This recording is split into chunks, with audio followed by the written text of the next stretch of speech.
I am not the doer, I am not the experiencer, I am changeless and beyond activity. I am the essence of pure knowledge, I am absolute and identified with eternal good. I am indeed different from the seer, listener, speaker, doer and experiencer. I am the essence of knowledge, eternal without any break, beyond activity, limitless, unattached and infinite. I am neither this nor that, but the Supreme, the illuminer of both. I am indeed Brahman, the one without a second, pure, devoid of interior or exterior and infinite.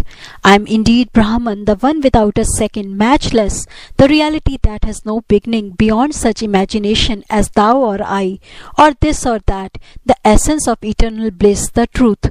I am Narayana, the slayer of Narak. I am the destroyer of Tripura, the supreme being, the ruler. I am knowledge absolute, the witness of everything. I have no other ruler but myself. I am devoid of the ideas of I and mine. I alone reside as knowledge in all beings, being their internal and external support. I myself am the experiencer and all that is experienced, whatever I look upon as this or the not self previously. In me, the ocean of infinite bliss, the waves of the universe are created and destroyed by the playing of the wind of Maya. Such ideas as gross or subtle are erroneously imagined in me by people through the manifestation of things superimposed, just as in the indivisible and absolute time, cycles, years, half-years, seasons, etc. are imagined. That which is superimposed by the grossly ignorant fools can never taint the substratum. The great rush of waters observed in a mirage never wets the desert tracks. I am beyond contamination like the sky. I am distinct from things illumined like the sun. I am always motionless like the mountain. I am limitless like the ocean. I have no connection with the body as the sky with clouds. So how can the states of wakefulness, dream and profound sleep, which are attributes of the body, affect me? It is the Ubhati, superimposed attribute, that comes, and it is that alone which goes. That again performs actions and experiences their fruits.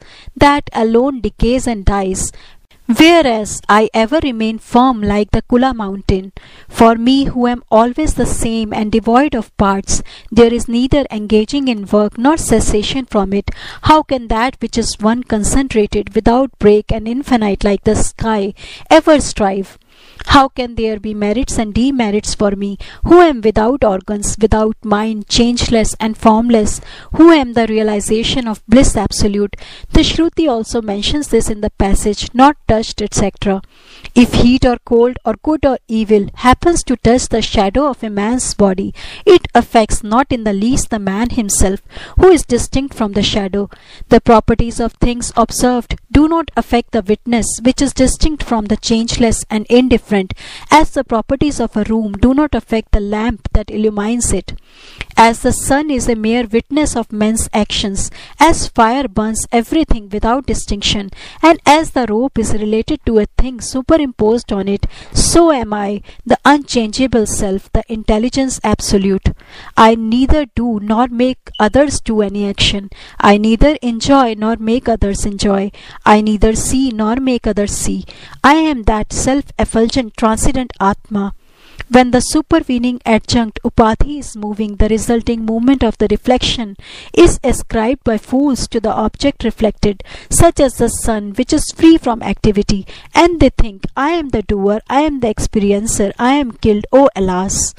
Let this inert body drop down in water or on land, I am not touched by its properties, like the sky by the properties of the jar.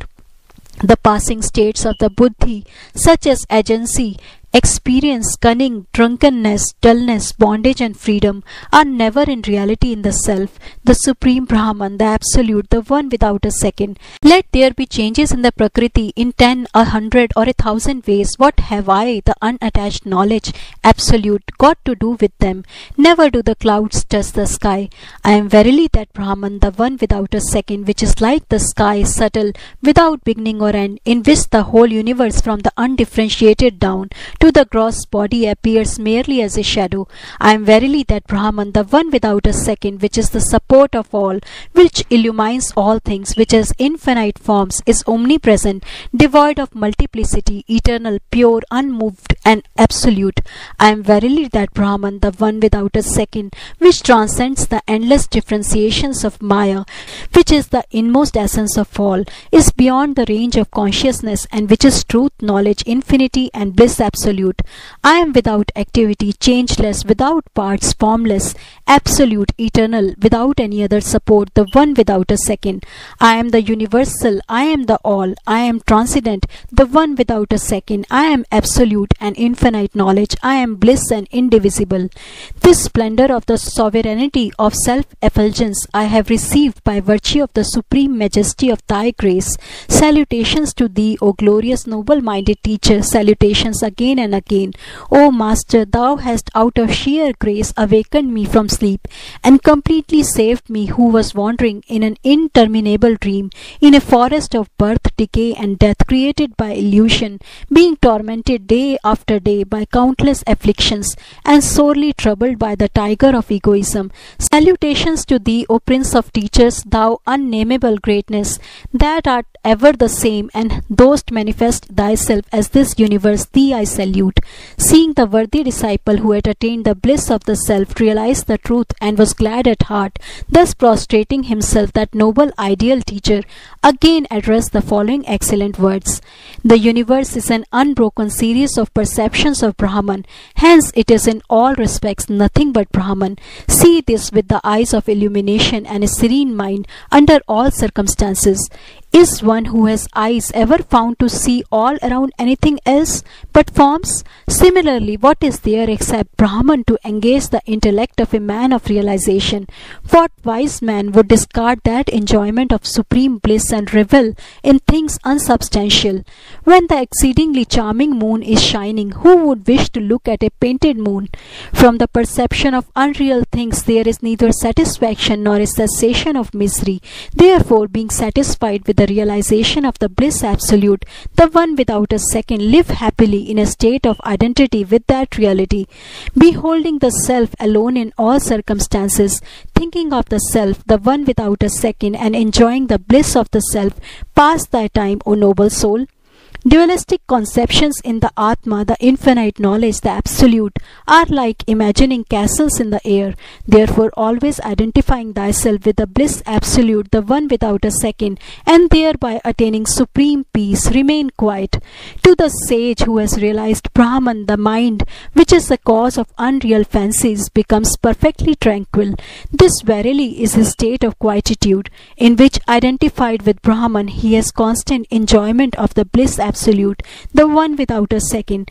To the man who has realized his own nature and drinks the undiluted bliss of the self, there is nothing more exhilarating than the quietude that comes of a state of desirelessness. The illumined sage, whose only pleasure is in the self, ever lives at ease, whether going or staying, sitting or lying, or in any other condition. The noble soul who has perfectly realized the truth and whose mind functions meet with no obstruction, no more depends upon conditions of place, time, posture, direction, moral disciplines, objects of meditation, and so forth. What regulative conditions can there be in knowing one's own self? To know that this is a jar, what condition forsooth is necessary, except that the means of knowledge be free from defect, which alone ensures a cognition of the object. So this Atma, which is an eternal verity, manifests itself as soon as the right means of knowledge is present, and does not depend upon either place or time or internal purity. The consciousness, I am Devdutt, is independent of circumstances. Similarly is the case with the realization of the knower of Brahman, that is, he is Brahman. What indeed can manifest that whose luster, like the sun, causes the whole universe, unsubstantial, unreal, insignificant, to appear at all? What indeed can illumine that eternal subject by which the Vedas and Puranas and other scriptures as well as all beings are endowed with a meaning? Here is the self-effulgent Atma of infinite power, beyond the range of conditioned knowledge, yet the common experience of all, realizing which alone this incomparable knower of Brahman lives his glorious life, freed from bondage. Satisfied with undiluted constant bliss, he is neither grieved nor elated by sense objects, is neither attached nor averse to them, but always disports with the self and takes pleasure therein,